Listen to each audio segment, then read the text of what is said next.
When we think of the angel named Michael, we almost certainly picture a great warrior. We see him in countless paintings, a figure of immense strength and divine authority, clad in armor with a sword drawn, casting the great dragon, Satan, out of heaven. This image, burned into our collective consciousness, is powerful and deeply biblical. The Eastern Orthodox tradition calls him the Archangel, the chief commander of God's armies, while the prophet Daniel refers to him as the great prince, who stands guard over God's people. This is the Archangel Michael we know. He is the celestial soldier whose very name is a battle cry and a theological statement. Michael, a question in Hebrew, meaning, who is like God? It is not a question of inquiry, but a rhetorical challenge, a declaration of God's ultimate power and sovereignty in the face of any rebellion. This warrior image, drawn from pivotal texts like the Book of Revelation, is a cornerstone of faith for millions. But to see him as only a soldier is like watching a single, action-packed scene and thinking you've seen the entire epic movie. The most amazing and profound truths about Michael are found not just on the celestial battlefield, but in his other, often hidden roles. Ancient texts, some from outside the Standard Bible, as well as rich traditions passed down through generations, reveal an archangel whose authority, responsibilities, and abilities go far beyond the might of his sword. He is a figure of staggering complexity and depth. In this video, we will journey beyond the battlefield to examine these hidden abilities, to uncover the other faces of this chief of princes. First, Michael, as the divine executor of judgment. When we think of judgment, our minds often jump to a single, final day of reckoning. But in certain ancient and deeply influential views, judgment is not just a future event, but an ongoing, active process, and Archangel Michael is a central figure in its execution. In this capacity, his authority is not merely that of a general winning a war, but of a divine executor, a high-ranking officer carrying out God's direct and legally binding sentences. To truly grasp this role, we must turn to texts like the ancient Jewish Book of Enoch. While this book isn't part of the standard biblical canon for most Christians and Jews today, its influence on the development of angelic and demonic lore in the Second Temple period is undeniable. In its pages, we find the story of a group of rebellious angels known as the Watchers. Led by figures like Shemihaza and Azazel, they abandoned their heavenly station, descended to earth, and sinned against God by taking human wives and teaching humanity forbidden knowledge weaponry, sorcery, and vanities that corrupted the world and led to widespread violence and impurity. As the tormented cries of mankind reached the heavens, the scripture of Enoch says it is Michael, along with the other great archangels, Uriel, Raphael, and Gabriel, who looked down, saw the bloodshed, and brought the case before the throne of God. But Michael's role extends far beyond simply reporting the crime.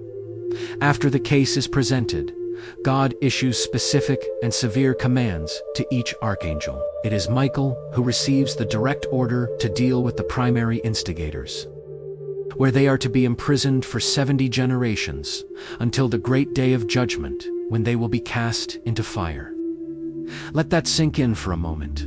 This is not a simple battlefield victory. Michael is acting as a divine law enforcement officer, a celestial marshal tasked with carrying out a multi-generational legal sentence.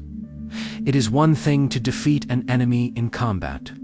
It is another thing entirely to be entrusted with their imprisonment for millennia, ensuring the sentence of the ultimate authority is precisely executed. The text later describes Michael as the one that is set over the best part of mankind and over chaos. This reveals a dual role. He is not just a guardian of the righteous, but also the manager of the very forces that threaten to unravel creation itself. This demonstrates that Michael's authority is not self-derived. It is a direct extension of God's judicial power. His most formidable weapon, in this context, might not be his sword, but the divine, unshakable sentence he is tasked to deliver and enforce. Number 2, the powerful intercessor for humanity. Beyond being a powerful enforcer of divine law, ancient texts and traditions reveal a completely different, yet complementary, side of Michael. He is not only a minister of justice, but also humanity's greatest advocate in the heavenly court, a tireless intercessor. The Bible itself provides the clearest and most foundational glimpse of this role. In the book of Daniel, chapter 10, a heavenly messenger, likely the angel Gabriel, recounts a delay in reaching the prophet Daniel. For 21 days, this angel was obstructed by a hostile spiritual force called the Prince of Persia, a demonic entity exerting influence over that empire. The angel explains, "But Michael, one of the chief princes, came to help me." This statement is critical. Michael intervened in a high-stakes cosmic battle, not for personal glory, but to ensure God's message and comfort reached a faithful human. He is depicted as running interference so that God's work on earth can proceed. Then, in Daniel chapter 12, the text explicitly calls Michael the great prince who has charge of your people. He is designated as the special guardian of Israel, a role that Christian tradition later expanded to see him as the protector of the church. His work as an intercessor is profound and multifaceted. Rabbinic Jewish traditions, particularly in the vast body of midrashic literature, are filled with stories of Michael acting as Israel's divine defense attorney. He is portrayed arguing against the accusations of Satan, referred to as Samael, in some traditions, before the heavenly throne. These texts describe him defending Israel at key moments in its history. From saving Abraham from Nimrod's furnace to protecting Sarah from Abimelech and attempting to prevent the destruction of the temple. The more Satan accuses on earth, the more Michael defends in heaven. So how can he be both the stern enforcer of judgment and the one called merciful and long-suffering, as he is in the book of Enoch? The two roles are not contradictory. They are two sides of the same coin of divine will. Think of a supremely just and wise court official. This official can enforce the letter of the law and sentence a guilty party without hesitation, but can also passionately advocate for mercy and clemency when the situation warrants it. Michael's actions are perfectly aligned with a divine nature that embodies both perfect, unyielding justice and profound, boundless mercy. His allegiance is not to an abstract concept of law or mercy, but to the will of God, which contains both. This compassionate side is vividly celebrated in Coptic Christian traditions. He is seen as a primary helper and is commemorated on the 12th day of every Coptic month. There are numerous stories of his miraculous interventions, such as the tale of Dorotheus and Theopista, a devout couple who fell into poverty and had nothing to offer for their monthly feast in Michael's honor. Michael appeared to them, instructed them to acquire a sheep, a fish, and flour on credit, and then miraculously filled their storerooms and placed 300 gold dinars inside the fish, ensuring their devotion could continue. This shows his role not just as a heavenly prince, but as an active, compassionate guide who is intimately concerned with the lives of the faithful. So, if you're finding this exploration of Michael's multifaceted roles insightful, kindly take a moment to like, share, and subscribe to this channel for more deep dives into sacred lore. Point number 3, the guide of souls. Now, we arrive at an even deeper, more mysterious aspect of Michael's duties: his role at the pivotal and universal moment of death. Across a surprising number of traditions, he is given the title of skopomp, a Greek term that literally means the guide of souls. He is the one who meets the soul as it separates from the body and escorts it on its journey into the afterlife. Catholic tradition, for example, often views him as an angel of death, not in the sense of causing death, but as a merciful presence who arrives at the final moments to give the soul a last chance at repentance and to guide it safely, defending it from demonic attacks on its journey to judgment. This idea has very ancient roots. In the apocryphal text known as the life of Adam and Eve. After Adam dies, it is the Archangel Michael whom God commands to take charge of Adam's soul and oversee his burial rites, washing his body and carrying him into paradise to await the final resurrection. This establishes him as the primordial psychopomp, present at the death of the very first man. We see a fascinating nuance of his power and authority in the canonical New Testament. In Jude 1, verse 9, the verse describes Michael disputing with Satan over the body of Moses. The devil, the great accuser, argued he had a right to the body.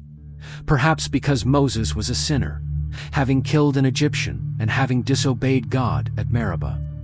Satan may have wished to reveal the burial site, to tempt the Israelites into idolatry, or to simply claim the remains as his own. Michael's response is incredibly telling. As the great warrior, the archistrategos, he doesn't engage in a prideful, angelic slugfest. He doesn't list his own titles or boast of his own power. Instead, he defers completely to the ultimate authority, saying simply, "The Lord rebuke you." Imagine a top-ranking diplomat confronting a renegade general. Instead of drawing his own weapon and risking an escalation, he invokes the full authority of his nation's leader, instantly de-escalating the conflict while simultaneously ending it. This shows Michael protecting God's servant, not with brute force, but with profound wisdom and humility, understanding that the true power to rebuke evil belongs to God alone. His role as a guide and arbiter connects directly to the powerful imagery found in medieval art, depicting Michael weighing souls on a scale. This concept, called psychostasis, shows him as the impartial weigher of a person's life, balancing good deeds against bad. Often, a small demon is shown desperately trying to pull one side of the scale down, while Michael ensures the weighing is fair. While this specific image isn't found in the Bible, its theological roots are ancient, echoing the Egyptian belief of Anubis, weighing the heart against the feather of Mat, the goddess of truth. The iconography was transmitted to Christian art through Coptic traditions, with Michael inheriting the role of the divine weigher. It powerfully captures his function in the afterlife, ensuring that divine justice is meted out with perfect fairness and integrity. Point number 4. The cosmic force. Finally, we arrive at the most esoteric and mind-bending aspect of Michael's abilities, where he is understood not just as a being with a job, but as a fundamental force of the cosmos itself. In mystical traditions like Kabbalah and Hermeticism, the archangels are often seen as personifications of divine attributes or cosmic energies. Michael is almost universally linked to the element of fire and the celestial body of the sun. This isn't the chaotic, destructive fire of hell, but the purifying, life-giving, and clarifying fire of the sun. It represents divine truth, unwavering courage, and raw divine power. In these traditions, a devotee might call on him to use his sword of blue flame not to smite a foe, but to spiritually cut away internal fear, negativity, and illusion. In Jewish mysticism, while Gabriel is associated with fire and severity, Michael is linked to the attribute of chest-loving kindness and the element of water, showcasing the diverse interpretations even within related traditions. This idea of Michael as a foundational cosmic power is explored in a fascinating and unexpected place, the DC Comics universe, through the critically acclaimed stories of the Sandman and its spin-off, Lucifer. While this is, of course, modern fiction, it is a work of profound theological and mythological imagination that draws on deep-seated ideas of Michael's immense power. In this narrative, he is known as Michael Demiurgos. The demiurge, from Platonic philosophy, is a being who shapes and crafts the physical universe. The story posits that in the beginning, God created twin archangels, Michael and Lucifer. To Lucifer, God gave his infinite will, the power to shape, design, and give form to things. But to Michael, he gave his infinite power, The dunamis, demiurgos, the raw, explosive, creative energy of existence itself. In this telling, it was Michael's untamed power that fueled the Big Bang, an infinite explosion of creative potential. It was Lucifer's will that then stepped in to mold that raw energy, giving the resulting multiverse its structure, laws, and form. This is a breathtaking concept. It's like imagining Michael as the infinite, inexhaustible power plant of the universe, and Lucifer as the master engineer who designed the intricate grid that distributes that power. According to the lore, Michael's power is so immense that if his physical vessel were ever to be destroyed, the resulting uncontrolled release of energy would unmake all of creation. While this is a fictional interpretation, it creatively pulls from the theological wellspring that sees Michael as the angel whose power is second only to God. It suggests his authority isn't just a title God gave him, but an intrinsic part of his very being, woven into the fabric of reality itself. So, after this journey through ancient texts, theological traditions, and even modern mythology, where does this leave us with our understanding of this powerful archangel? We have seen him as the divine executor of judgment, the compassionate intercessor, the solemn guide of souls, and even a living cosmic force. The popular image of the warrior, sword in hand, is simple, true, and important. It speaks to a primal need for a divine champion in the cosmic struggle against evil. But the fuller reality is far more complex and awe-inspiring. His hidden abilities reveal that true divine authority is not one-dimensional. It is a delicate and powerful blend of immense creation-level power and profound personal responsibility. Michael's true work is not just fighting a single war in heaven. It is about the eternal maintenance of cosmic balance. He achieves this through unwavering, impartial justice on one hand and deep personal mercy on the other. He is the enforcer and the advocate, the marshal and the defense attorney, the guardian at the gate of heaven and the comforting guide at the door of death.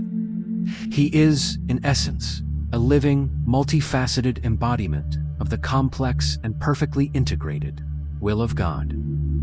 I hope you learned something new about this incredible and pivotal archangel. What aspect of his power or which of his hidden roles resonates most with you? Let us know in the comments below. And please don't forget to like, share, and subscribe for more deep dives into sacred lore. Thank you for listening, and God bless you.